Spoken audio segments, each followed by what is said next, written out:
We can try to establish interest about the discussion inherent in our deep distortions in so many different ways.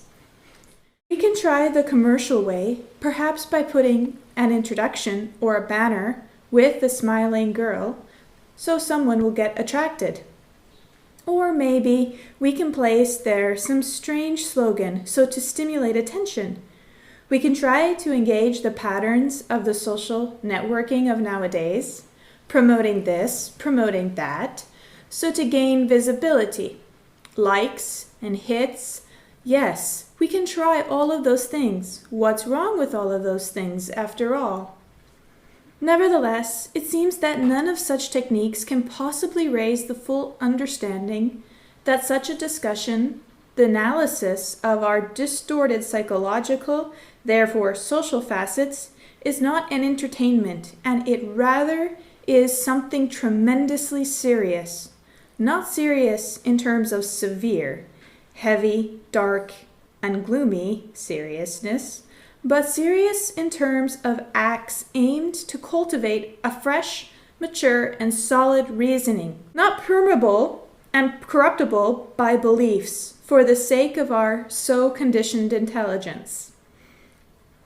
The analysis of our psychological biases, distortions, and nonsense cannot be possibly seriously undertaken as a sort of intellectual feast or some sort of motivational romantic stamina for the mind.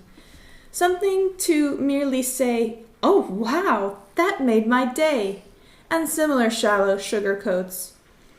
Obviously, this serious approach does not exclude humor and fun. However, always serious it must remain.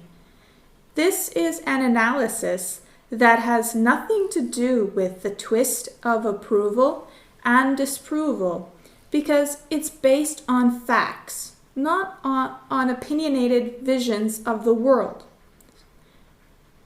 Such as facts is that we are so often distorted and always conditioned.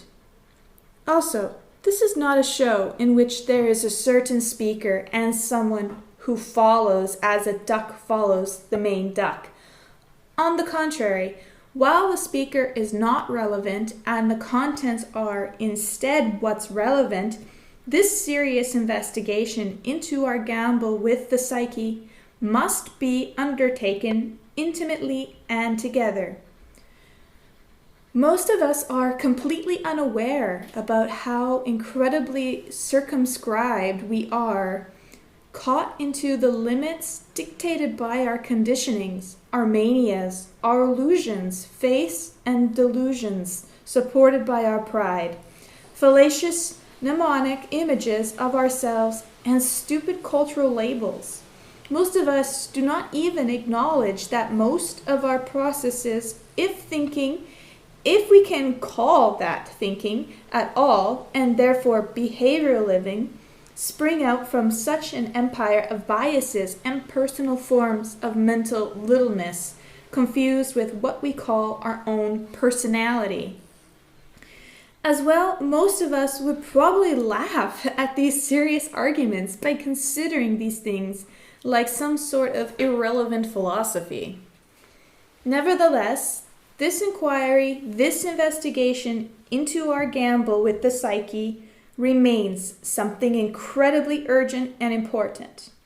A self and collective study that can really be activated by a sober psyche, seriously willing to understand and dismantle its biases and distortions, so to raise a logical reason and a clear intelligence.